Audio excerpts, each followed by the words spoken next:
What do you think? How high is the possibility that Russia breaks up? If Ukraine wins, 100% and before 2050. So what do you think about Putin? Is there a possibility to end this war with him? Will he survive if they perhaps lose? If they lose, the entire Russian government is in danger. The problem here is honestly the same no matter how this goes down.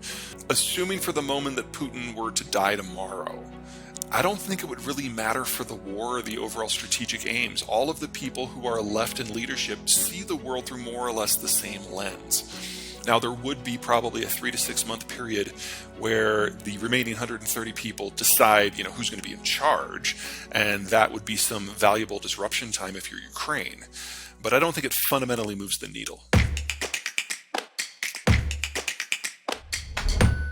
Welcome to a new show, Deep Dive, with today Peter Zeihan. Hi, Peter. How are you doing today? I'm doing great. How about yourself? Very nice. The sun is shining in Germany. How is it in Colorado?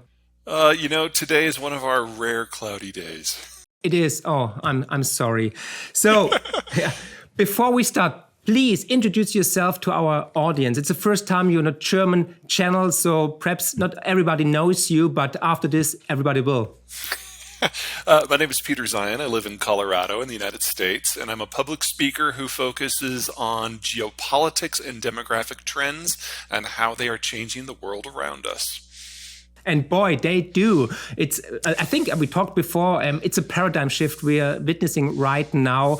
We have war in Europe, and I have to start with your book, which I read. It's Disunited Nations. And actually, you nailed it with the war in Ukraine, and I didn't believe it. I thought, hey, there will never be a war. Russia wouldn't be that stupid to invade the Ukraine, and they did. You nailed it. So how did you know that? It's a combination of demographics and geopolitics. So first, the geography angle. Russian territory sucks is really the very, very short version. I mean, you guys think that German agricultural land is a little questionable, but the outcome per hectare in Russia is less than a quarter of what you can pull off in Germany. And so the only way that they've ever found that they can exist is to run a rail system throughout their entire network. The problem is the growing season is so short, so they need more and more land to achieve the same thing. And when you don't have a very high density of capital like you do in Germany, that means the only way that you can get more income is to expand, and you become less and less and less dense. Well, anyone with a tank can disrupt that. So Russian history through the ages is about getting invaded from every possible direction. And the only way that they've ever found that this sort of low capital environment can be protected is if they continue to expand until they reach geographic blocking points where you can't run a Mongol horde through. And then they focus their relatively low-tech troops on the access points in between. And unfortunately for the Ukrainians do not control any of those access points. But they're on the way to the two most important ones, one of which is in Romania and one of which is in central Poland. So the question was never, will the Russians invade Ukraine or will they try to take the whole country? They were always going to try to do this again, I might add. It was how long did they think they were going to need once they absorb Ukraine before they come for Warsaw? This has always been the beginning of a much broader military conflict, and I would argue that a lot of Europe is not ready for phase 2 yet. That's the geographic side. The demographic side is much simpler. The Russian population is dying out. Between World War I and Brezhnev and World War II and famines and then the post-Cold War collapse, this is the last generation that the Russians are going to have enough men of fighting age to attempt a military solution to their geographic problems. So the war was always going to happen, and it was always going to happen about now. So you said there will be a phase 2 and we're not ready for it. So you think just the war in the Ukraine is just step number 1 to get to Romania and to block the way and to go to Poland? Or what do we have to expect for the future? You absolutely have to expect that. The Russians, if they cannot achieve what they're after here, this is the end of the Russian Federation, and they know it. But they're hoping that if they can get to it's roughly analogous to the borders of the old Soviet Empire, not quite. If they can get back to a more forward defense, a crustal shell, In those circumstances, they can defend their frontiers with significantly fewer troops. And in 10 years, they will have significantly fewer troops. And so that means we have to find a way to help the Ukrainians to hold out, because the alternative is to be fighting the Russians in Estonia, Latvia, Lithuania, Finland, Poland, and Romania at the same time. But after we saw what happened in the Ukraine, that the Russians are not that very successful. Right. I think and that's great and that's awful. So the great is obvious, because there really is a chance here that the Russian army will have its guts ripped out, and that'll be it. And this will be the last time we have to worry about this. However, if they still succeed in Ukraine, when they come to the Polish border, they will know that they can't stand against NATO forces. And they will bring the nuclear question up. And we will risk a general exchange. So it's important for everyone in NATO to make sure that this does not expand beyond Ukraine. Now, there's a problem on the other side there. I mean, outside Russian victory means we face a nuclear confrontation. Outsized Ukrainian victory doesn't destroy Russia's ability to wage war. And we're now in an environment where the Russians have paid all the prices for a major war but gotten none of the benefits. That's not going to last. So even if the Ukrainians are able to liberate Crimea and the Donbass, the Russians will try again and again and again until they can't. So the only way that Ukraine can be secure is to take out the logistical hubs in Western Russia that enable the assaults on Ukraine. So one way or another, this war is going beyond the Ukrainians' international borders. So, but for example, if they start to bomb East Russia or something, don't you think it will escalate to a nuclear war or to World War III even? One way or another, we are going to have to deal with the nuclear question. Yes. So you definitely think there will be an impact, they will use nuclear weapons? Well, the Russian view is that if they don't win this war, they cease to exist within 20 or 30 years, and that's probably an accurate assessment. They don't have a lot to lose. Okay. Is there still a cabin available in Colorado for me? It is. Okay, see ya. The next time we do it live. Yeah. Okay, marvelous. Not marvelous, actually. So what do you think? Is it possible that Russia can lose this war? Because we're all surprised what happened so far. Everything from the numbers and the maps and the history suggests that there's no way the Russians can lose. But wow, they are pulling out the stops to try. I think what's given me the best hope right now that the Russians can actually lose is that Defense Minister Sergei Shoigu is still in his job, and he is arguably the least competent person on the planet right now. And as long as he is there absorbing massive amounts of the Russian defense budget for his own personal riches, I have hope that the Ukrainians ultimately can turn the numbers against the Russians. Now, if we ever see him actually get replaced by someone who actually has worn the uniform in combat, then we're dealing with a different situation. But we're not there yet. So we've seen, I think, 8 or 9 mobilizations in the Ukraine. We saw 2-3 big ones in Russia. We talk about nearly 600 or 800,000 soldiers on Russian side. So we see a lot of gear, of equipment from both sides, support from the NATO. So what's your take? Is there a possibility for a peaceful solution? Because we know Putin doesn't want to lose his face. Definitely, it's never a good advice that somebody can lose his face. So is there a possibility to get an agreement for a peaceful solution, a diplomatic one, or don't you think it's over? Well, there's always going to be the possibility for and I don't mean this in a jaded way, there's always the possibility for a French-style armistice, where everything just freezes for a while.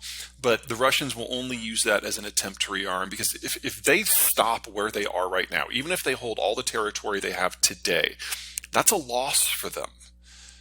That means they're actually in a less advantageous strategic environment than they were at the first day of the war. So they have to press this. This is about national survival for them. Okay. So you think they will not stop until whole Ukraine is lost and they win the whole country and not even Donbass and Crimea? Exactly. And even then, that's just the end of phase 1. And phase 2 is Romania and Poland and Finland. And Estonia, Latvia, and Lithuania. And based on how the chips fall in Moscow these days, perhaps Finland. Wow. Okay, that's not a nice outlook, actually. Sorry. No, it's perhaps realistic, because I'm still surprised that you were right about the war in your book like 2 years ago. And I thought, I made a video, actually, and I said there will never be a chance that Putin will cross the border. And he did. I was surprised, and I was wrong. If you want to right. go back a little further, go back to this guy. This is from 2014. Yeah, okay, I didn't read that one. This is where the whole war was laid out. Okay, marvelous. So what else do we have to expect after this? Tell me more insights. Well, in absent, there are three major wars that I detail, and the Ukraine conflict and what I call the Twilight War of Russia is only one of the three. There's What's going to be the other one two? in the Persian Gulf between the Iranians and the Saudis, and one in the East Asian Rim among the naval powers there, primarily Japan and China. But Iran and Saudi Arabia just came closer together again with the help of China. Don't you think this is from the table? Yeah, the word that I'm getting is that the Chinese literally cut checks to both sides to sign. And before you say that is artificial and why would the Chinese do it, we did that with Egypt and Israel. So it's not all that strange of a possibility. Now, in the case of the United States, we have kept cutting checks to them and the Palestinians and the Jordanians in order to buy peace in that region. I find it unlikely that the Chinese are going to do this for an extended period of time in the Gulf. We'll see. Okay. What's your outlook for the war in the Ukraine? What do you think? Will it end this year, next year? Will one party win, or will there be the peaceful solution? It will definitely not end this year. Even if the Ukrainians experience an outsized success and are able to capture the entirety of the Donbass and isolate Crimea to the point that it generates a face-destroying surrender of Russian forces in the Crimea, that doesn't end this war. Okay. At that point, the Russians will start a new assault as soon as they're able, and then the Ukrainians would have to decide when and how to cross the border and neutralize those logistical hubs. Specifically, we're talking Belgorod, just north of Kharkiv, and Rostov-on-Don, which is where all the Crimean supplies and a fair amount of the Donbass supplies come in. Both of those cities would have to be removed from the equation. What surprised you the most, actually, about this war? That we're still talking about it.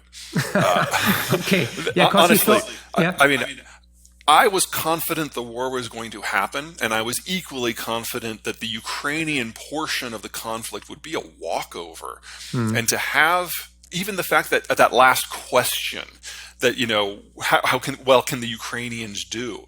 The fact that we're talking about this a year on is amazing. The Ukrainians have out-surprised by every possible metric, and to be perfectly blunt, I am a little more than a little shocked that the Americans have stepped in as they have, and that the Europeans have stepped in as they had. Because if you look at the last 30 years of European history, and especially, no offense, German history, it's been about appeasement. Exactly. And this is the opposite. Yeah. Yeah, given your outlook, what's your advice for us in Germany? What can we do? So you already said you were surprised that we delivered weapons and everything. So what else can we do, or what can we do better? You have to remove the structural dependence on lands to your east. If you're looking for a way to free up options, which in a world that's changing, options are the best thing you can do, you need to make sure that your economic structure is not dependent on the reassertion of some pre-war environment, because that's not coming back. And even if it did, all that would do is put you back in the same position you're in. So that means largely removing natural gas from your fuel mix.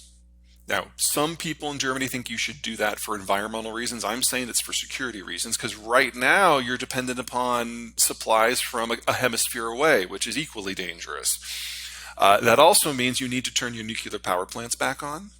And that also means that your green community needs to make their peace with coal being your number one source of fuel for at least the next 20 years. Now, I would argue that the Green Party in Germany has already made their peace with coal.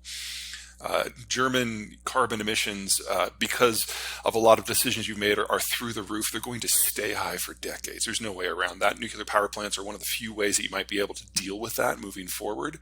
But that also means that Germany's role as a major chemicals processor and producer is also over. Germans do high-end, precision-driven manufacturing. That is somewhat energy intensive. But if you remove the chemicals component, it's significantly less. Now that means you have to have an extra European partner. And the United States is the best short-term option there. I don't know if that's politically viable in Germany, but that is the least disruptive way for Germany to get some strategic flexibility. So on a scale from 1 to 10, what do you think, how possible is it that we achieve that we get there? If you'd asked me in January of 2021, I would have laughed. But you've already gone a long way, and honestly, you probably have the best possible governing coalition for this strategic situation, because the Social Democrats were traditionally the pro-Russia party. The Greens were never good at math. And the FDP is primarily concerned with smaller companies. And to have these three parties having to make these decisions means that there's no protest from within the parliament. That is a rare constellation of events that normally don't shape up in a time of national stress. To have the parties that are most resistant to the future you're obviously barreling towards in charge of bringing you into that future. Let's talk about a cabin in Colorado again. It's still available. Oh my God. Okay. So what would happen actually? Let's go back to the war. What would happen if the Ukraine really would win the war? Because right now they start their next offensive. So what do you think? What would happen to Russia? Would there be another war against Russia, or would they just split up? If Ukraine wins, and it does so by neutralizing Belgorod and Rostov-on-Don, we're at the beginning of the Russian disintegration. Most of the infrastructure that allows the Russian core around Moscow to influence the Northern Caucasus, pre-Soviet, it routed through Ukraine. And the only other reliable route goes through Rostov-on-Don. And if they lose that, they are almost sorry, let me put this into European terms. There's a Utah-sized desert between the two. So that's bigger than Austria, about twice the size of Austria. No, three times the size of Austria. Crap, yeah, that's huge. And so their ability to protect, wrong word, their ability to dictate the security environment of the Northern Caucasus would evaporate. And yes, we do have Kadyrov, who's that megalomaniac, sociopath, psychopath, who runs Chechen forces today. But he does that because he has a security agreement with Putin personally. Yeah. If the Russian forces cannot penetrate into the North Caucasus, that'll evaporate in a day. And now all of a sudden the Russians have lost the entirety of their southern anchor. Once that goes down, every other minority in the Russian Federation is going to look good and hard on their map and good and hard at the Kremlin and figure out how much wiggle room they have. And some of those minorities have a lot more influence and are in positions that are very sensitive to the Russian state. For example, if the Tatars or the Bashkirs broke away, that would be it. Moscow would lose control of the entirety of Siberia, complete with all of the oil. So we really are looking at Russia's twilight years if this war goes the wrong way for them. What do you think? How high is the possibility that Russia breaks up? If Ukraine wins, 100%, and before 2050. Okay. So if, for example, the war would end, would Ukraine be neutral? What do you think? Or would it be part of the European Union and the NATO? Or So pros and cons. Obviously, Ukraine is a more enthusiastic member of NATO today than several NATO members. So from a security point of view, it would probably be a shoo-in for a victorious Ukraine to join NATO. To use another question, we're talking about conservatively a 1.5 trillion euro reconstruction project here. And that assumes that Ukraine can even survive, which is an open question. I mean, we're all rooting for Ukraine now. But if Ukraine were to win tomorrow and the guns were to fall silent, you got to look at what's left, not just in terms of physical damage. This is a country that has been experiencing a far steeper demographic decline than even Germany. And that was before 2 million women and children fled, and before the Russians started kidnapping children in the tens of thousands, perhaps even in the hundreds of thousands.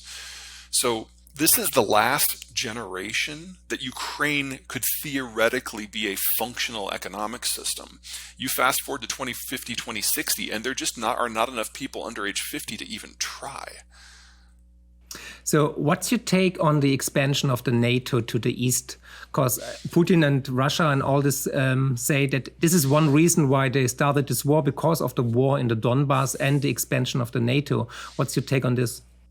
Well, that's obviously been the Russian position for some time, but it's not like you wave a wand in London or Washington and all of a sudden countries join NATO. It's a parliamentary process that requires multiple stops of ratification in the candidate country as well as in the existing NATO members. And it requires unanimity at least at 2 different steps. Also, you ask to join NATO. Russia tells you when you're joining Russia. So I can understand why a anti-democratic, somewhat dictatorial, somewhat genocidal government would be opposed to any sort of military bloc approaching it. I get it, but that doesn't mean that these are equivalent cases. The war was going to happen anyway. And if all of the states of the former Soviet bloc had remained neutral, that just meant it would have happened sooner. So what do you think about Putin? Is there a possibility to end this war with him? Will he survive if they perhaps lose? If they lose, the entire Russian government is in danger. The problem here is honestly the same no matter how this goes down. There was a coup in the Soviet Union in 1982 in which the intelligence directorates took over the Communist Party and ran the country until it fell apart. And then that cadre survived into the post-Cold War era, and Putin is the heir to that legacy. Also, in about 1986, the technical educational system in the Soviet Union fell apart and was never reconstituted, and it wasn't reconstituted in post-Soviet Russia either. So the entirety of the leadership cadre of today's Russian Federation is heir to those 2 problems, and it's only about 130 people. And they all see the world the same way. And Putin has purged it pretty much of anyone who might theoretically throw a coup. So, assuming for the moment that Putin were to die tomorrow, I don't think it would really matter for the war or the overall strategic aims. All of the people who are left in leadership see the world through more or less the same lens. Now, there would be probably a 3 to 6 month period where the remaining 130 people decide, who's going to be in charge, and that would be some valuable disruption time if you're Ukraine. But I don't think it fundamentally moves the needle. How would the world look like if Russia wins, actually? If Russia wins? Well, honestly, that's a question for Berlin. Because what would probably happen is the Russians would get to the border of Warsaw and they would call up Stockholm and Berlin and Paris and London on a conference call and say, look, we know we can't match you on the field of battle. So we've already given the order. The nukes will launch tomorrow at noon. You have until then to forswear all defensive relationships with the Poles. Okay. Good. So I hope there will be a peace treaty as soon as possible, actually. Yeah, I don't think that's going to happen with this conflict. We're dealing with a country that is literally dying, and they are not interested, except for maybe in buying time a little bit. So you say because of the demographics and because of the size of the country, they have to move forward right now to protect their future and their assets. So they have no other If they're decision. going to have a future, this is really their only option. Okay, let's talk about Nord Stream. What do you think? I had Seymour Hersh here on the program. I had other voices as well. So what's your take on Nord Stream? Was it an inside job from the Russians? Was it Ukrainians? Was it the US or Norwegian army with the US or the UK? Let me hit that in 3 pieces. First, and most importantly, I have no information that points fingers at anyone. So I personally do not know, and I do not know anyone who knows. And I've even been to Langley in the last few months, and they don't know. Officially anyway. So there's that. Number 2, the 2 dominant theories don't make much sense to me. So the first dominant theory, of course, is that the Russians did it to their own pipeline, but this was Russia's primary method of manipulating Germany, which they've done so effectively for so long, so that doesn't really hold water for me. The second theory is that the United States did it in order to make sure that the Europeans had no choice but to stand against the Russians. And I could have entertained that as of August 31st of last year. But on September 1, the Kremlin ordered Nord Stream shut down and publicly delivered an ultimatum to Berlin, basically saying, look, without this, you will deindustrialize and your entire economic model will fail. Or you can stab Ukraine in the back and pull out of the coalition supplying Ukraine, in which case we will turn it back on. You have to choose between being Western or modern. And the Americans were getting the hammer ready because from the last 30 years of German behavior, we thought we knew what the Germans were going to do. We thought they were going to side with the Russians again. And then they didn't. Germany chose to pay an incredibly steep economic and cultural price in order to protect its values. No one in the United States saw that coming, and that hammer got put down. So from the American point of view, everything that we could have ever asked of the Germans unexpectedly happened. And so we had no reason to blow it up. Now, my personal theory, and I have no information to back this up on the ground, is that it was Gazprom, because the order to shut the pipeline off came from Moscow, not from Gazprom. And Gazprom contractually was now on the hook for paying the Germans for replacement supplies at whatever price the Germans had to pay to get those supplies. So, up by a factor of 8 almost overnight. But if force majeure kicked in, then that all goes away. So, that's my theory. Anyway, third and perhaps most importantly, the Swedes are 100% positive who did it. They say they've got proof, but if they provide proof that it was the Russians, then Europe has to cease trading completely with the Russians overnight, because you cannot have a trading partner that is targeting your critical infrastructure.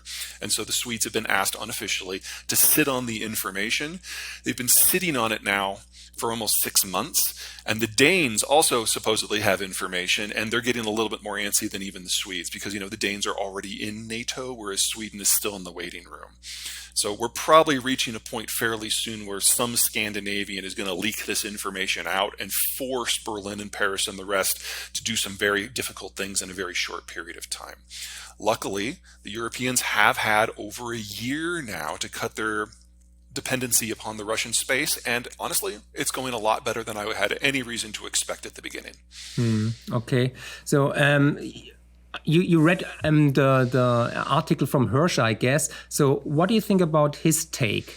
Hersh's take is based on one interview with one unnamed source, and the way that it was outlined is not how the United States carries out special operations. So I'm going to put that in the category of absolute bullshit.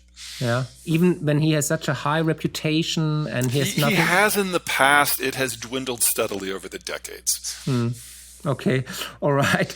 Okay, so you already laid out that Germany is actually a big loser of this whole thing, because we have the highest electricity prices right now. We were dependent from the cheap gas and the commodities from Russia. So wouldn't it be the best solution for Germany if there would be a peace treaty, and if we can get the cheap commodities again, so we don't see the deindustrialization we're seeing right now, actually, that companies like BASF just say, okay, cheers for the beers, it was a nice time, but now we build the next big factory in the US.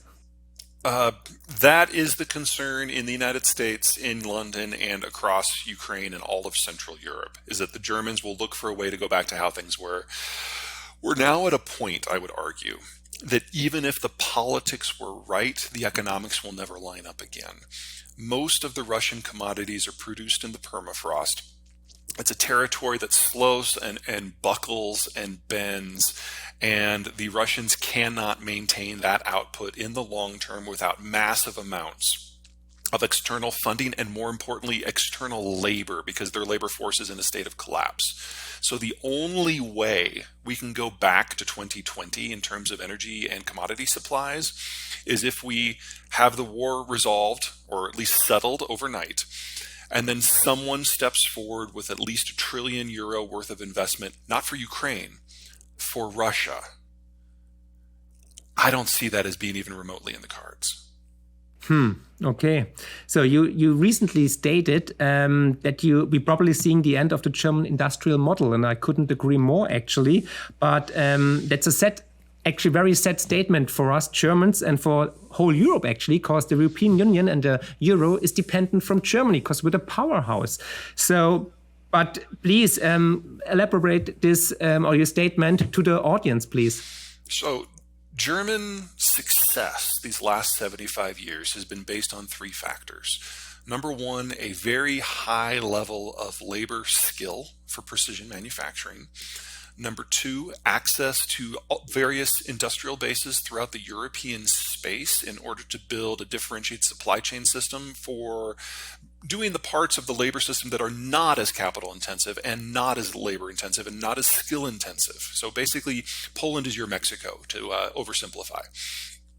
And then third, a globalized system that allows the Germans to access low cost, high reliability, imported raw materials, especially energy, but also end markets that can absorb all of this product, because the Germans produce significantly more product than they could ever consume, not just in Europe, not just at home, but in Europe as well. All 3 of those pillars are now gone. The German population has been aging for decades, and this was always going to be the decade that the bulge in the German population moves from the 50s and early 60s into mass retirement. So the labor force is no longer there. Second, the European system, that differentiated supply chain, most of the countries that Germany has integrated with have demographics that are just as bad. So Poland is actually aging faster than Germany. They're just a little bit younger. But the Netherlands is nearly as bad. Austria is nearly as bad. So the ability to maintain the production system from a labor point of view is going to get significantly weaker. And then probably third, most importantly, the Russian stuff's gone. It's not coming back. And as we've seen in the United States, people around the world are celebrating that it's Joe Biden and not Donald Trump. But with the exception, the one exception of Airbus, Boeing, that's spat. That one has been put to the side, partially resolved. With the exception of that, every trade dispute that Donald Trump initiated, Biden has doubled and tripled down on, and he's now putting industrial policy in the mix for the first time in the United States since the 1940s. And this means that the United States is no longer interested at all in maintaining the globalized system.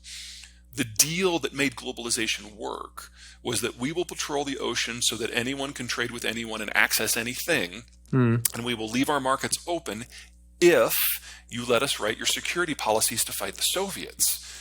You may have noticed in all of the deal making that the Biden administration has done around the world, and especially in Europe, that's not the deal anymore. All the security agreements are purely bilateral. There are no economic hangers-on. And Biden is taking the American economy home and basically shutting its doors to one region after another, and that includes Europe as well. And that leaves Germany with China.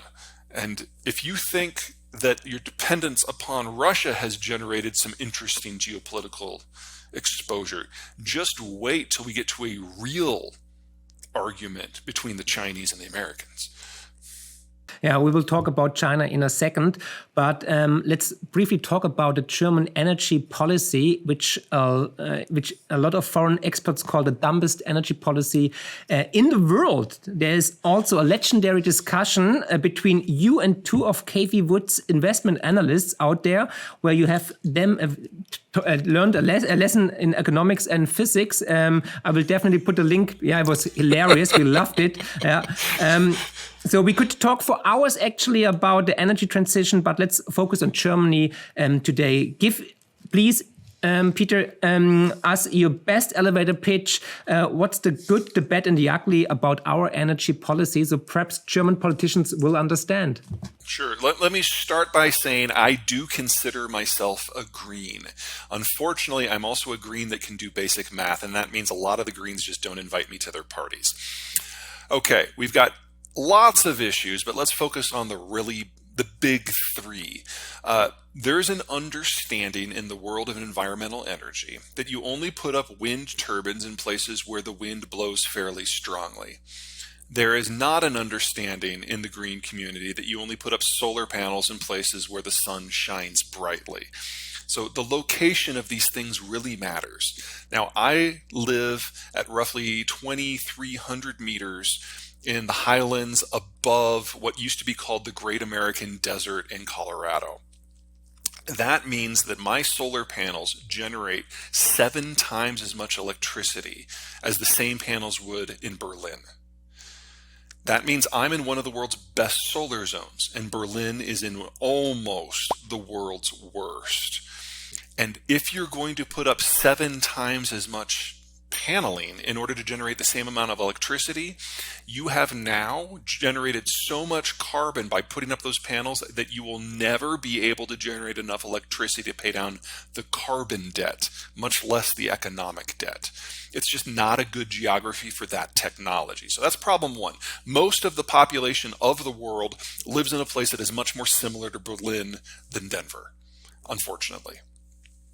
Number two, if we are serious about doing the green transition in its current form with the current technologies that we have, then we need more materials than we currently have, and we have to be able to process them. So in terms of volume, we need 10 times as much nickel, 18 times as much graphite, probably 3 times as much copper, and we need it all by 2030. We have never doubled the volume of any industrial material in human history, if it's something that we already had in use, ever. And we now need to do this and then some for 11 different materials. That is not physically possible. And then there's a processing issue. Right now, it depends, it varies wildly based on the material. Roughly 3/4 of the processing of these 11 different materials is done in either Russia or China. We're going to lose the Russia stuff in total because of economic breakdown. And in my opinion, we're going to lose a lot of the Chinese stuff due to political breakdown. Simply taking silicon, building that processing capacity somewhere outside of China can be done, but it's going to almost triple the price of silicon because the Chinese subsidize everything. So all of our price metrics that we've done are wrong. But the real issue is availability. Oil, we understand the economics and the geopolitics of the oil era. It means you have to deal with a lot of different places that are kind of ugly. But if we want to do the energy transition, not only do we have to deal with a lot more places that are ugly, there's not enough for everyone. One of the great parts of globalization is the United States kept the world's petroleum market open for everyone. We didn't get involved in the Middle East because we thought it was fun. We didn't even get involved in the Middle East because we needed the crude. We got our crude from North America. We did it for Germany and France and Italy and Korea and Japan and even China. We kept the world's energy flowing because that was part of the globalization deal. There's not enough lithium and copper and the rest to do that on a global basis. So if you're looking at American military interventionism to keep copper and nickel and the rest flowing, it will be to keep it flowing to North America.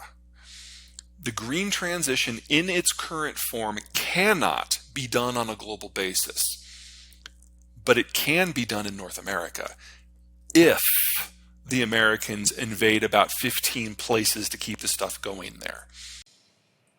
And will they invade all these countries? The Greens in this country have yet to realize that that is the conversation that they need to have. Yeah, okay.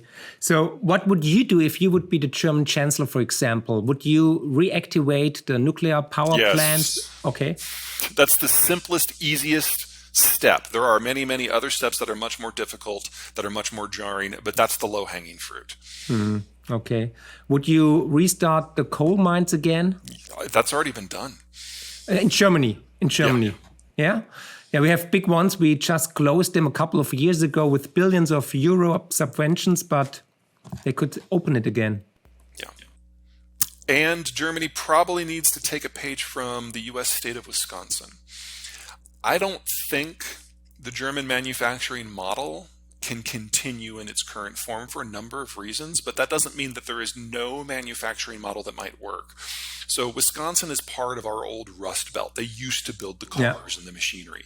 Now they do a lot of precision work for components that are then flown to other locations for assembly. Now, Germany is a really big country to do that at scale, but if we're moving into a world where supply chains for manufacturing break down on a global basis, the need for the difficult to get parts, I'm thinking transmissions here, for example, for automotive, is going to skyrocket.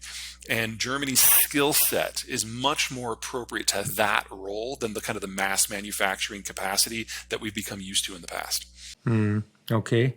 So anything or any other country in Europe which is perhaps better for... You're going to hate this answer.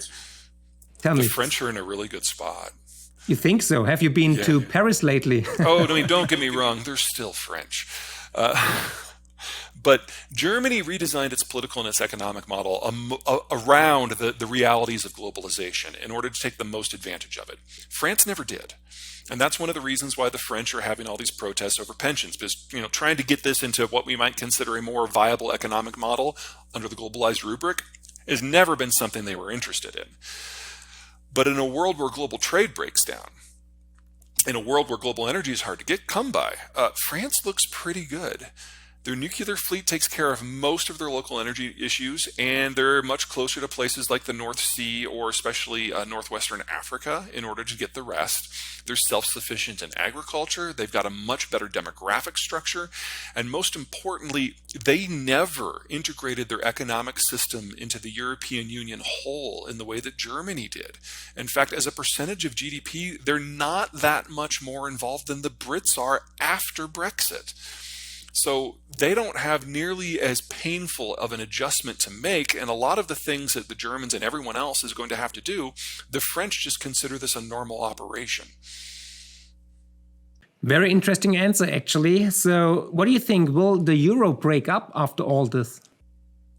If Germany cannot manage a very dramatic transition, Germany will go from being the largest provider of funds to the EU to a net taker. And I don't see how the EU in that situation can exist. Okay. Interesting. So let's talk about your last book. The End of the World is Just the Beginning, which sounds on the one side very positive, but it also has something negative in it. So to the title, actually, it sounds like you're a doomsday prophet and a visionary at the same time. So how do you see the world changing and what direction developing over the coming years and decades? So just give us an outlook. Sure. So again, it's those two issues of geography and demography. Now that the world is facing a deglobalization moment, geography is going to be far more important for determining who your trading partners are, and the demographic structure will determine who can play at all. Because if you don't have a lot of people in your 20s and your 30s, you're not going to do a lot of consumption. And if you do have a lot of people in your 20s and your 30s, you're going to protect that consumption and resist imports. If you have a lot of people in your 40s, 50s, and early 60s, you may be very productive, but you still have to have some place to sell your goods, which means you're going to have to be a bit of a security taker in order to access the markets that you need. And then, of course, you break down the global whole and the resources that we need and supply chains that span the world, that all goes away, and it's much more focused on the local. In that, Europe overall is a big loser. The demographic structure is beyond broken in most European countries, and the European continent is heavily dependent upon international trade in order to maintain its economic structure in its current form. And so the trauma of changing that is going to be extreme. The Western Hemisphere looks pretty good. It's a net exporter of energy, net exporter of food, and it's in the process of doubling the size of the local industrial plant in preparation for what's going down in Germany and China right now. East Asia, it's like the only part of the world with a worse demographic structure than Europe, and the only part of the world that is more trade dependent than Europe. And so that is a place where these breakdowns get very real and very fast and very loud.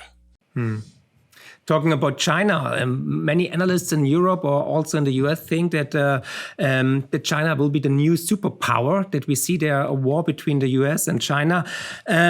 we actually have doubts about that, but there is no one in the public landscape like you who has between super negative on China's future. So a lot of people find it hard to believe given China's size and power, of course, and economic progress in the last couple of decades. So why are you so convinced right now that China will not be number one? Let's start by saying that what China has achieved since the year 2000 really is impressive. Yeah. They have increased their GDP by a factor of 4 to 5 based on who's doing the math. Now, we all have heard the stories of Chinese statistics and how they're questionable, but let's assume that that 4 to 5 factor is off by 20 or 30%. That's still a really good growth story. Yeah. But it was a one-way trip. Two problems here. Number one, it was not paid for with trade or with consumption. It was paid for with debt. And China's debt today, compared to where it was in the year 2000, is 34 times what it was. So yes, their economy may be increased by a factor of 5, but their debt is increased by a factor of 34. To put this in European terms, imagine Greece if Greece had spent 5 times as much. That's China. That's not sustainable. And that is the story of Chinese economic development. It's not exports, it's debt. So that's kind of piece one. Piece two, they, like Germany, had a moment in time.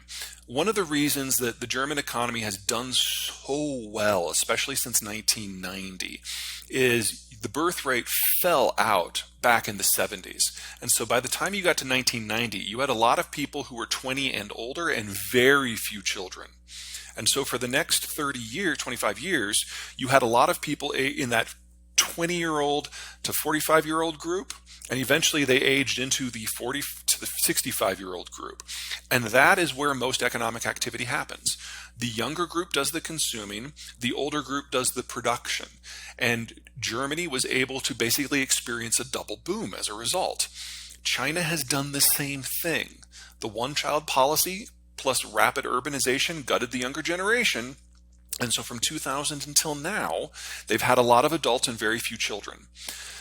The problem we're facing now in China is that they have aged well past the point of no return. So this is the last generation that will see economic growth in China.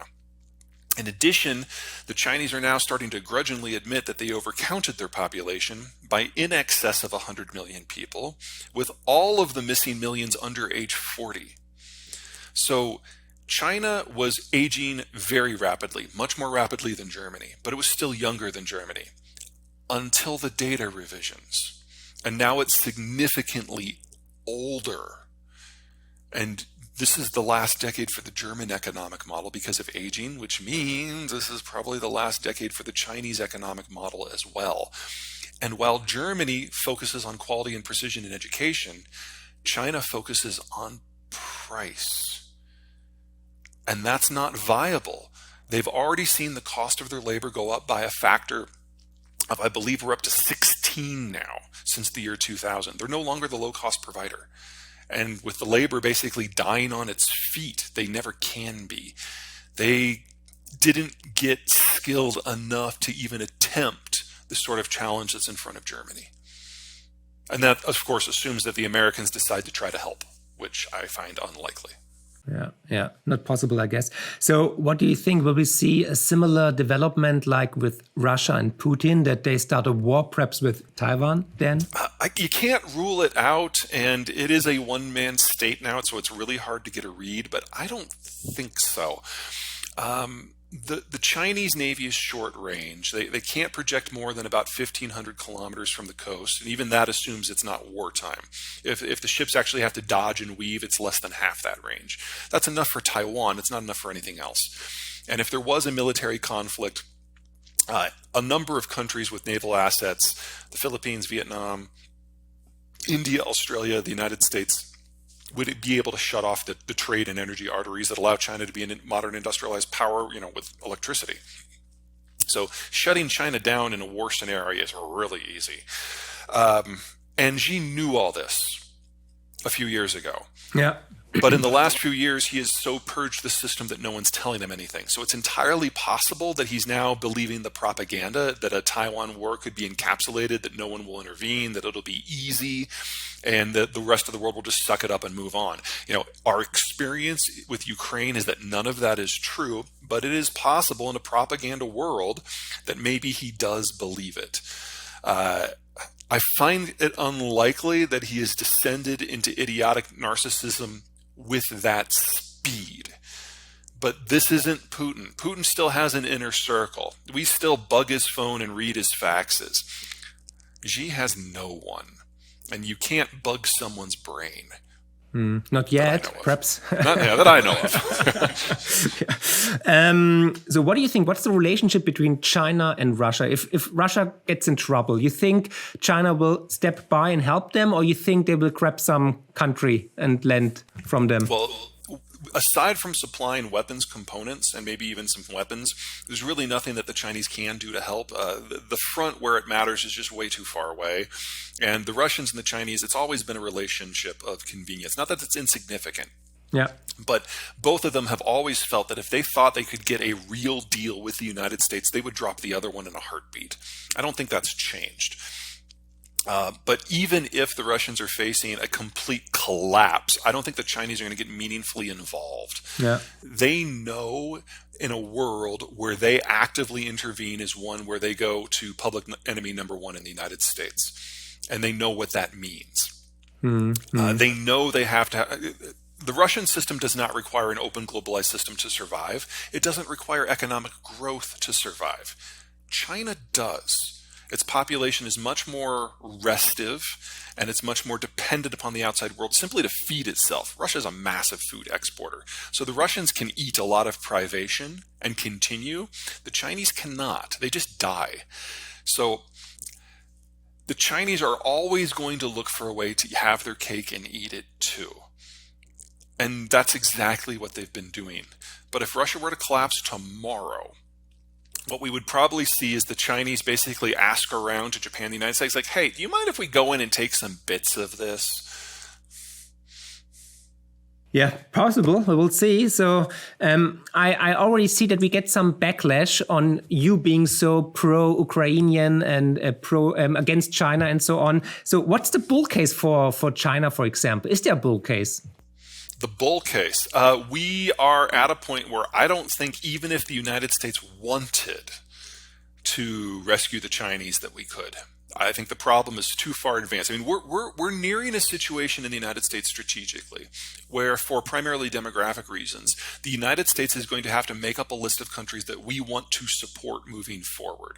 And it's very likely that Germany is going to be on that list. So you're looking at something on the scale of a Marshall Plan happening every year for the United States to sustain countries that it finds to be strategically important.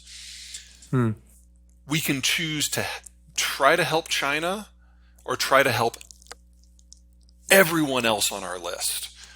And the only way we would decide to try to help China would be if they basically did a strategic surrender. And even then, I think it's beyond America's capacity.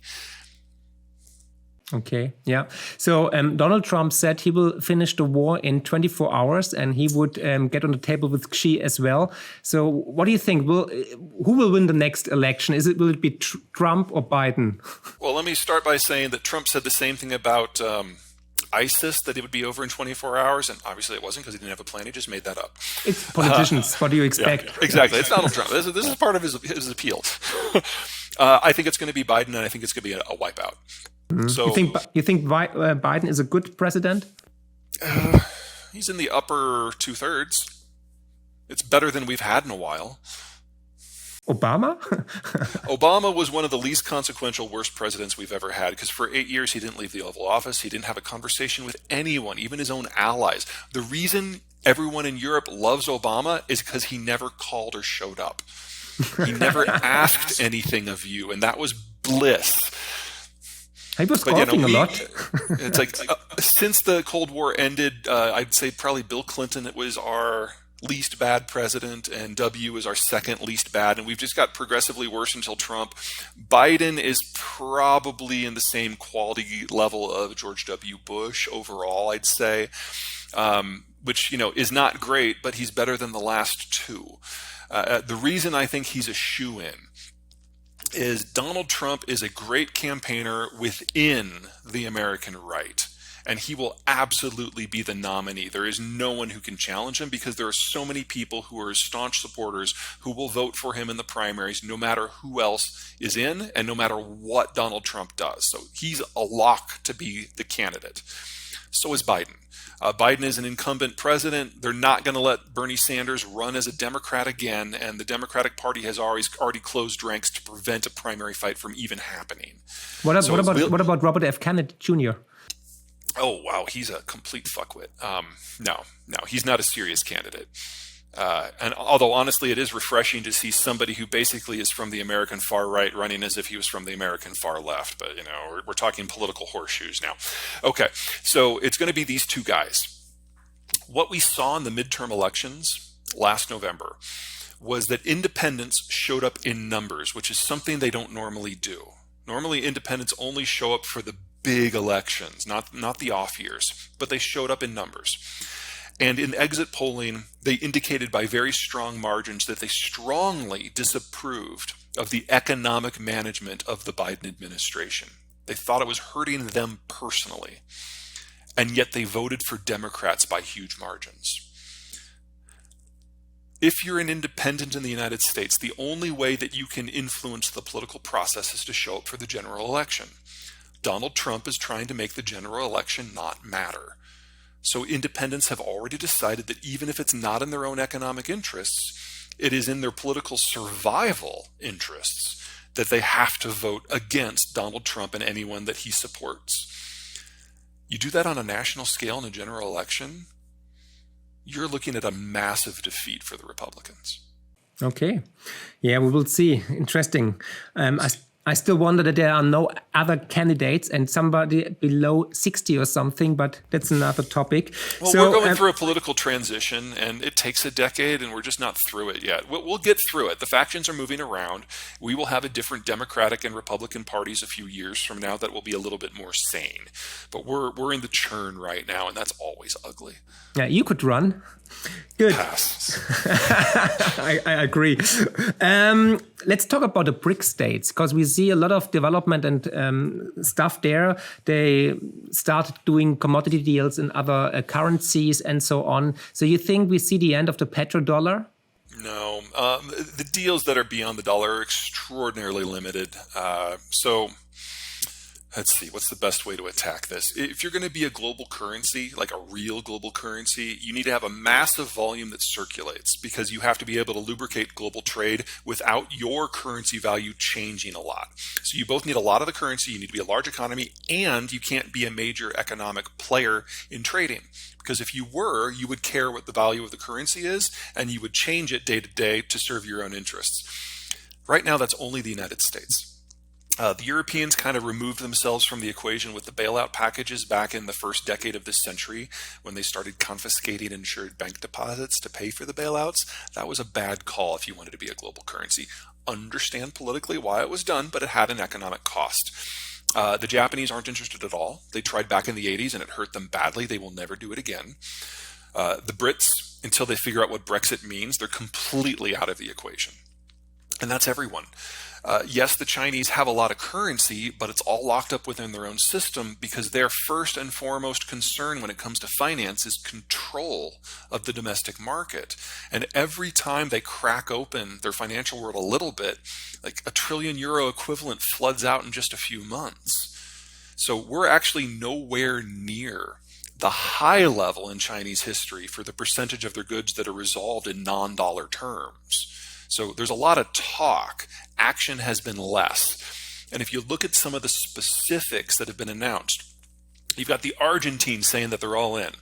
Never look to Argentina for financial trends unless it's about truancy. We've got Bangladesh saying that they will pay for a nuclear reactor in rubles.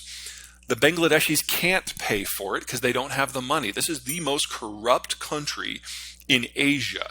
They were never going to get the reactors in the first place. So saying that it's going to be paid for in rubles, whatever. The Russians and the Indians had a near public argument about how their respective currencies were worthless, and neither of them wanted the other ones. So now all you've got left is Brazil saying, yeah, we'd love to have a multinational currency to support international trade, but this is a country that exports goods that are almost 95% purely dollar denominated, so they're just kind of raging against the reality. They have no ability to move it beyond. And then finally, if we did get another currency, who manages it? The Russians would like it to be the ruble so that they can manage it. Same with Argentina. But that wouldn't work for anybody except for Russia and Argentina. Yeah, so you made actually the perfect case for a neutral global currency, a reserve currency. So which would it be, gold or Bitcoin, which you hate? That's the problem. Pardon me?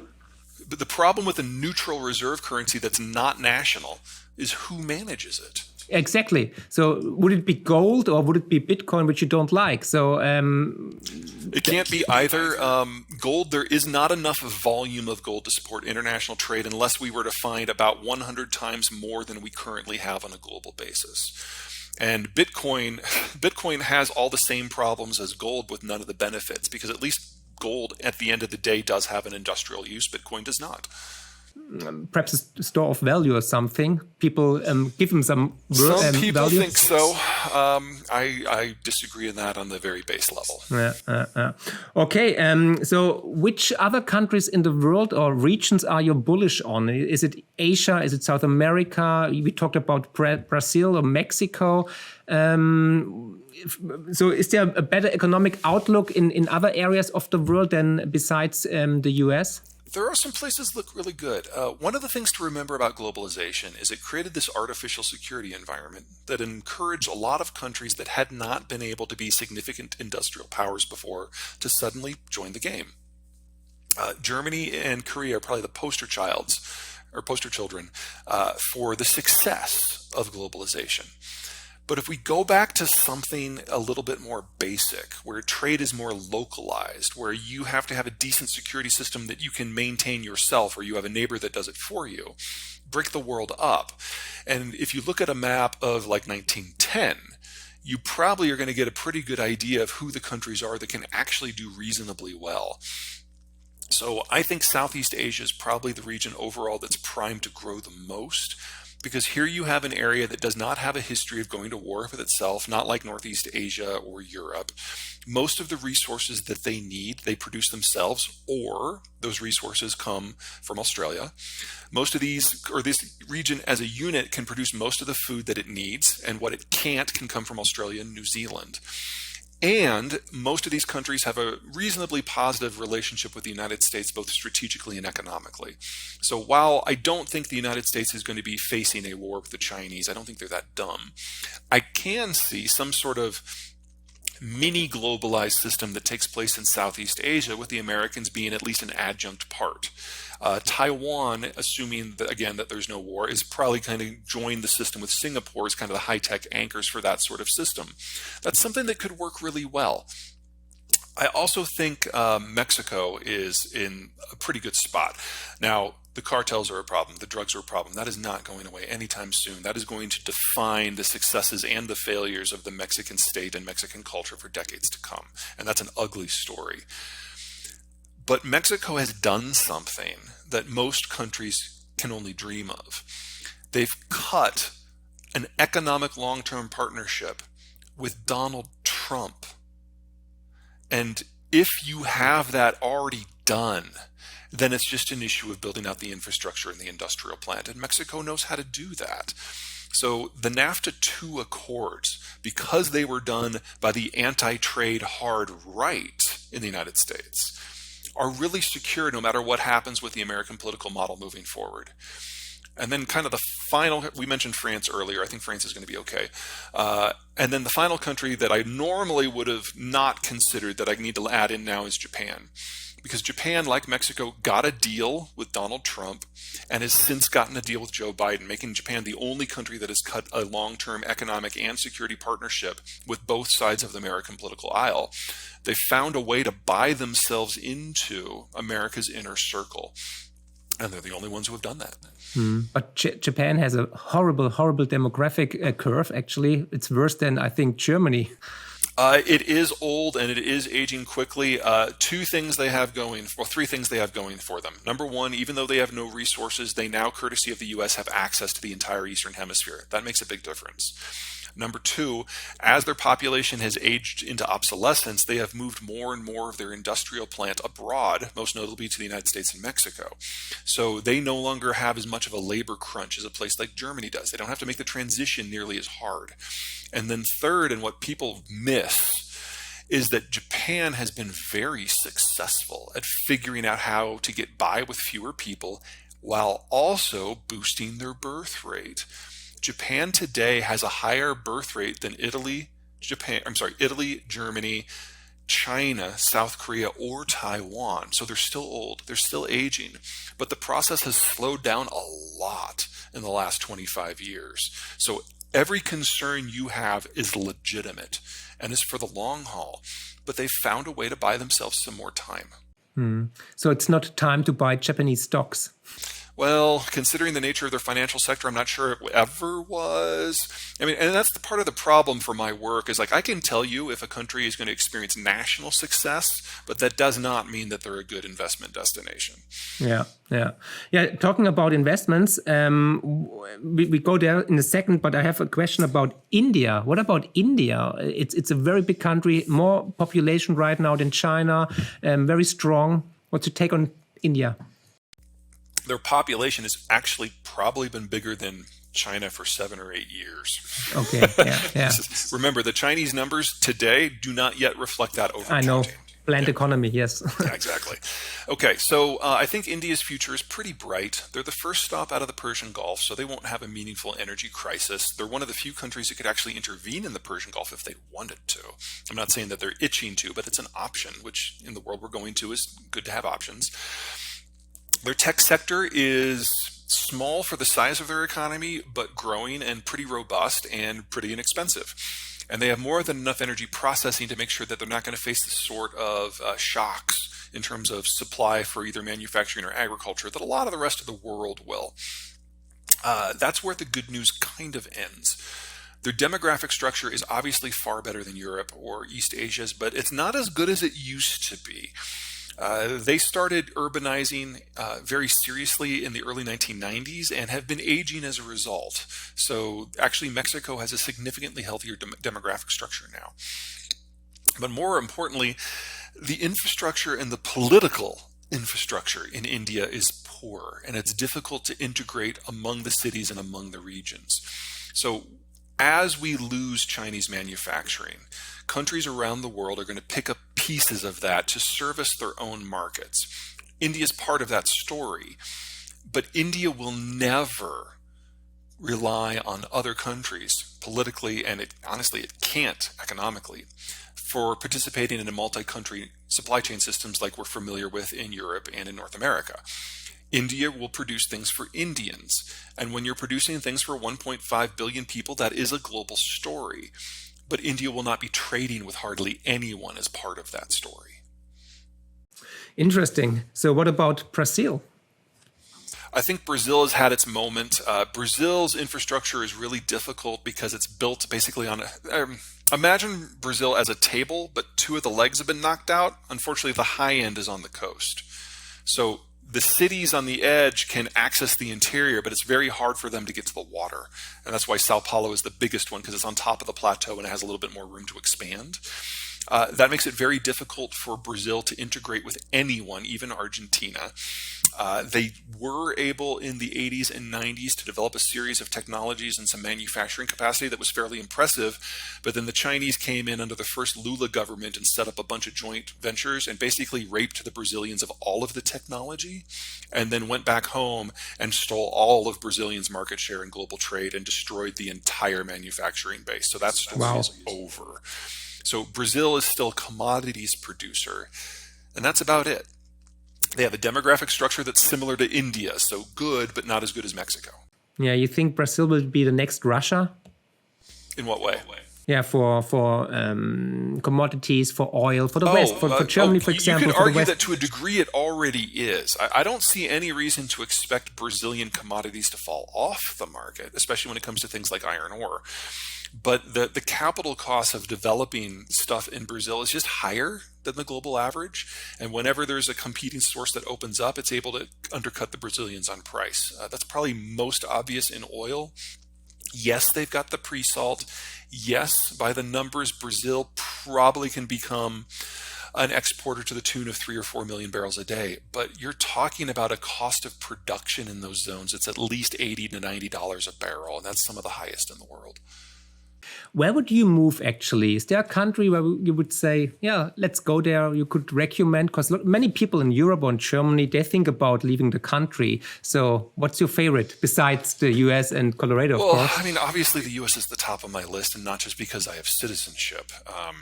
A couple other things that are kind of color that. The United States has the highest security of any country. The average citizen has higher security than any other time in history without the artificial imposition of things like the global order. And we're probably going to have to double the size of the industrial plant over the course of this next decade simply to produce the things that we used to get from imports. And if you think of the last time that the United States had a growth spurt like that, and the last time the Germans were dealing with security and economic dislocations, 1 million Germans came to the United States in the 1840s and changed our political culture forever. I expect another mass move of much larger scale this time, and not just from Germany. So, it's hard to go wrong here. Obviously, the United States has other issues that you have to deal with. Me personally, because I'm a little atypical, I went to university in New Zealand, so I couldn't qualify for citizenship there anytime I want to. It's not that New Zealand is self-sufficient when it comes to things like food and energy. It is part of an internationalized supply chain system that it needs. But it's an extended part of the American family, and it's an extended part of the Southeast Asian network as well. So it is heavily exposed to both of the two big growth poles of the future. And in addition, if we get into a situation where the Kiwis have major security problems, the rest of us are long gone already. True. So do you expect a commodity super cycle next couple of years? Because you already mentioned a green transition. We need a lot of commodities of cobalt and copper and so on. So you think this is the place to be? The problem with calling a super cycle is it implies that everything is going to remain globalized, and I don't think that's the case. And as the world breaks up into economic blocks, you're going to have different market patterns for each commodity based on where they're sourced and where they're needed. Okay. So in the case of the Western Hemisphere, which is probably going to be more or less one block, this is where most of the world's copper comes from, with Chile, to a lesser degree Bolivia, and then the United States and Canada being the big players. So when you're talking about the world needing to triple the amount of copper, we can't do that. But if all the major copper producers are in one block, then all of a sudden it becomes very doable because we don't need to triple it. We just take the parts that we're going to the rest of the world and we use them locally. That works here. It probably will with lithium as well. All the cobalt's in Congo. There's no way to make that work. Most of the nickel's in Russia. Oh my God, now we're talking about doing a neo-colonial war into Siberia in order to keep the nickel flowing? Oh!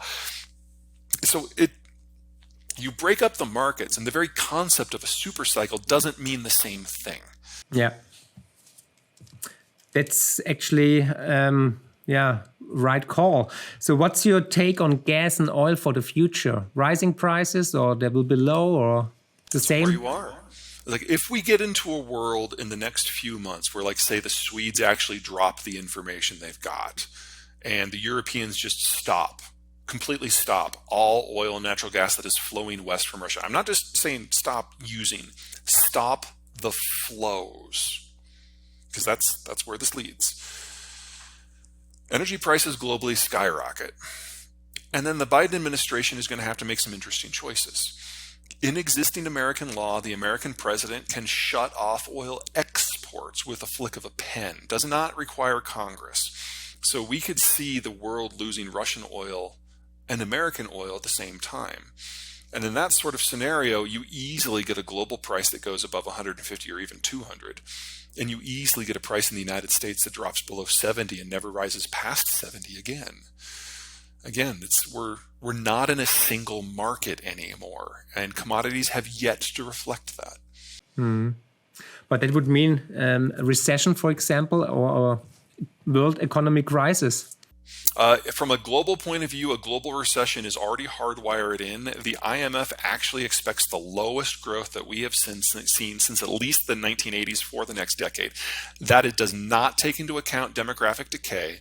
That does not take into account a Russia war that goes to its logical conclusion one way or another. So the best case scenario for the world as a whole is roughly 0% growth for the next 10 years.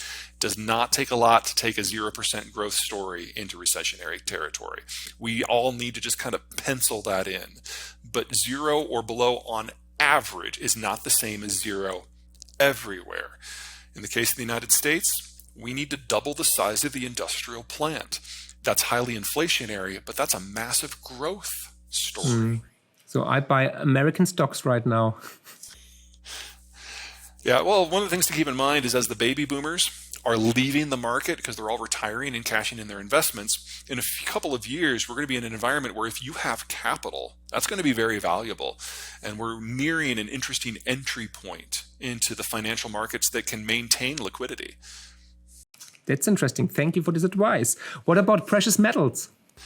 I don't consider myself even a quasi-expert in that category. The problem is that so many of them have industrial uses in addition, and in the green transition and a lot of this retooling of manufacturing that we have to do on a global basis anyway, a lot of them have a lot of needs. So that is very bullish for them, independent of what anyone might consider in terms of using them as a hedge against inflation or as a financial asset in its own right. And that makes them all wildly volatile. And then, of course, you have to look at where they come from. If you're looking at platinum, you're talking South Africa. That's probably okay. If you're looking at palladium, you're talking northern Russia, and that's probably not. Okay. Copper and base metals? I don't want to give you a price forecast because I don't have one. All I can tell you is that the majority of the world's copper does come from the Western Hemisphere, and I don't see a security reason why the supply should be interrupted. Now, the growth story for copper until now has been hand in hand with globalization, and that's why China has been the world's largest absorber of copper for decades. I think that's going to stop cold. But if we are going to electrify everything, that's technically a bigger demand story. Yeah. Okay. What about coal? Coal in the United States is in the process of being phased out because the natural gas that comes out of the shale fields is primarily now a waste product, and it just can't compete on price. But if you break down global trade, one of the things that people forget is in terms of international energy patterns, oil and natural gas, those are the low carbon fuels, and they're internationally traded. So you break that down, and most countries have to go back to something they can get locally, which is coal, which is exactly what the Germans are doing today. What about agriculture, commodities, and fertilizers? Oh, God, that's depressing. The world's single largest producer and exporter of fertilizers of all types is Russia. And specifically, nitrogen fertilizers are a subset of natural gas, or produced from natural gas. So as Russian energy falters, you should expect that to go away as well. And roughly half of the world's potash comes from Belarus and Russia specifically at some very specific sites that are having some technical problems because of labor issues.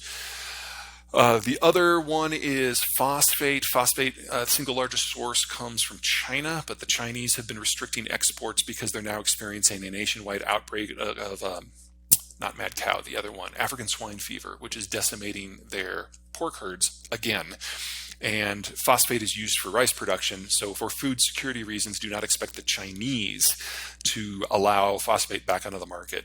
So we haven't hit it yet, thank God, but we are kind of seeing this building perfect storm where all three nutrients are available in lower volumes even before we have to deal with the effects of deglobalization. And if you're in a country like, say, Brazil, where you import 90% of your fertilizer and 3/4 of that comes from Russia, you're looking at a pretty problematic future in the not too distant future. I'm also a little concerned about South Asia, which also imports a lot of their fertilizers from this space. Sub-Saharan Africa, it's kind of a mix of the food and the fertilizer. And oh yeah, we're going to lose Ukraine probably this year as a significant agricultural exporter because the Russians are going to torpedo the grain deal very soon.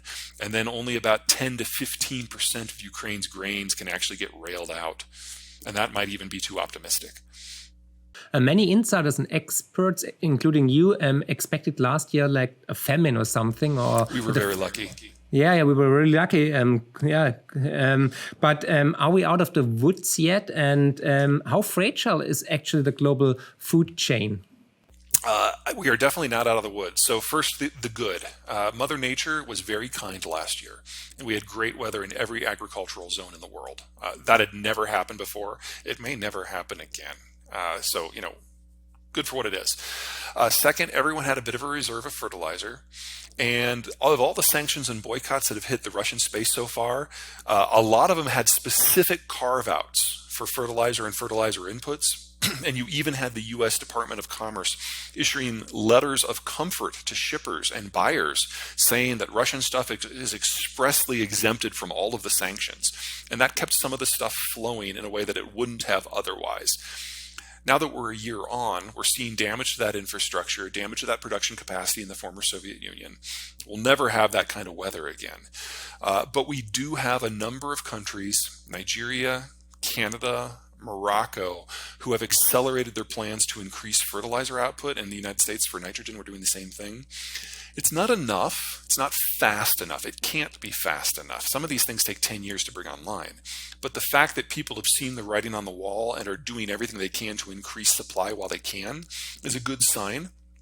And every day that this stuff doesn't fall off in Ukraine and Russia is a day we have to try to bring on replacement supplies.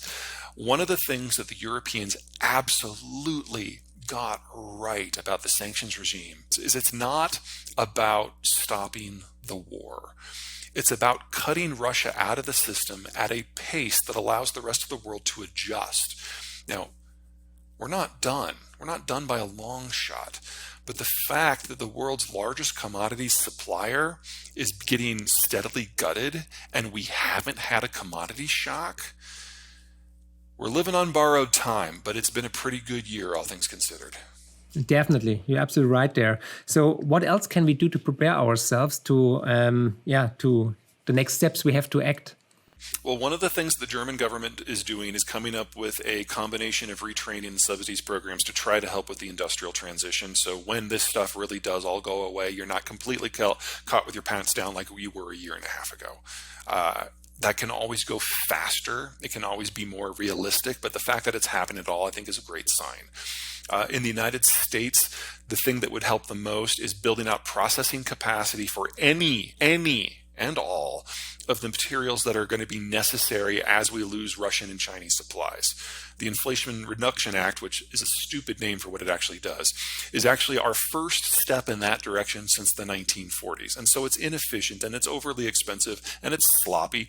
But for the first time we've done it, it's not bad. Okay. So last but not least, what is the greatest geopolitical risk right now in your view besides the Ukraine-Russia war, of course? People are pricing in or at least thinking about what's going on in the Russian space and where that leads. We are not seeing the same degree of forethought in the Chinese space. Now, yes, between COVID and Trump and now Biden, companies have come to the conclusion that China as a supplier of goods to the world is probably never going to regain the heights that they had. And most American investment specifically into the Chinese space today is about servicing the Chinese market. Most of that's going to be lost. And the sooner that we can start the adjustment to whatever's after China, the better. And as the Europeans have shown us, if you take steps early, you can reduce the shock. Where I'm not seeing a sufficient amount of preparation in China or among investors in China to get ready for that. So I think it's very likely that when China does go down, we're going to lose their processed materials and especially their electronics manufacturer more or less at the same time. And that's going to hurt like hell for everyone because that capacity just doesn't exist anywhere else right now. So you already answered my question about the best place to be. It's of course Colorado, and I'm taking the cabin beside yours. What's the greatest investment based on your outlook for the next couple of years? What do you think? Oh, I'm not a financial guy, so let me just kind of give you the headline. Yeah. We're entering a world of capital shortage. The baby boomers are retiring globally. They're taking all their money with them. The next generation down, no matter where you are, no matter what country you're in, is smaller. So if capital is more expensive, it is going to be able to demand higher returns. So if you can hold on through this transition, we're going to go back to a world like we had in the 1980s, where your financial planner actually had to do work. Couldn't just throw money at these artificial, maybe AI-generated trading platforms or do high-frequency trading. It's going to be about the value. And honestly, I think we're about better set up for that even today. So if you do have capital, all you have to do is wait a couple of years and the market will take care of you. Okay, marvelous. So what would surprise you very much in 2023? Is there something where you would say, okay, I did not expect that. This is totally out of the blue.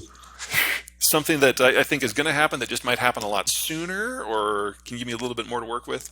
Just what surprised you at the end of the year? You're on a party with friends and something happened and you would say, wow, I didn't expect that. It surprised me totally. Anything like the war in Ukraine ends with a peace treaty nobody expected, or the dollar will fail, or DeSantis will win, whatever. Well, all of those would be shocking events that I had not forecast. I don't think any of those are very likely. I'm trying to come up with something that might actually has a slight chance of actually happening. I could see France leaving the European Union. Wow. Okay. We'll talk again. For them, it was always a political project, not an economic one. And clearly it's now starting to cause some economic pain. Yeah. Actually, Germany should leave the European Union, but it's a totally different topic. So my last question to you, Peter, is what is the meaning of life for Peter Zeihan? Totally different topic. I like to figure out how things work, why things work, and where that takes us. And I like to do it while I'm backpacking. So I need to get to a place where the world can't reach me. I spend at least 2 weeks backpacking every summer. I'm going to try to make that 6 this summer. Okay, what was the most beautiful tour you did so far in your life? Tour? Yeah, backpacking tour, when you were backpacking. Oh, well, that's easy. I mean, it's been a long time, but a place called Cascade Saddle in New Zealand. It has alpenglow, it has morning rainbows, and you are a vertical 1.5 kilometers directly above the valley floor. It's a straight drop down. Okay, marvelous. So you like hiking a lot? Absolutely. Okay, have you been to the Alps or to Germany, to Europe? I have not. I'm hoping to next summer. Please, if you come, give me a buzz. I show you the most beautiful tours you can expect in Europe. Definitely. Excellent. We go for a hike, definitely. And I will crush you. Probably. Because I love backpacking as well. I've been to Corse and to Canada and Rocky Mountains everywhere. So anyhow, when can we expect your next book? Because I would like to talk to you again. You know, my publisher is asking the same question. I do not have an answer. He called me before we called. So he said, put him on pressure. Mm-hmm. No, it's I've freed up a little bit of time, so I am noodling over some ideas, but I'm not there yet. Okay, so if there's a new book, we definitely will talk again. But at the end, where can people learn more about you, please? Everything is most easily accessible through the website, which is zeihan.com. That's where you can sign up for the newsletter. That's where you can sign up for the video log, and that's where all of the information about all of the books are. And they should follow you on Twitter as well. I will put all the links in the show notes beneath this video. And I have to recommend these books again. The links are also below the video. Peter, it was mind-blowing. It was great picking your brain and your wisdom. It's always a pleasure talking to you and listening to you, because you make it so easy actually to understand. And like I said before, I'm still mind-blown that you were right with the war in the Ukraine. It's incredible how you nailed it. I'll try to stop being right. Yeah, please, because it's so dark, actually. No, it was great. It was a pleasure talking to you. Hope to talk to you again. And of course, see you hopefully soon in Europe, in Germany, and we go for a beer. That'd be great. You take care. Thank you very much. Take care. Bye.